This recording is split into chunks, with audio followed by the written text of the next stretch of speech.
Nəhmamısı. Bunlar bizim mamısı duralım. Biz tanıdık işimiz kuda. Bunu bir mamısı. Siz konuştuğunuz şey ben özüm konuşamazdım. Mamısı dedim. Bokta rahmet. Razı olsun mamı. Yakında al diye gelmez Allah.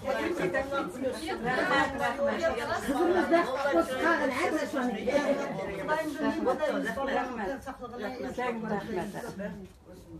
Taşlarının bəxtini verdim Xuday. Занимайте рейсами. Девочки, Hadi bir paket dolar. Ha, direkt.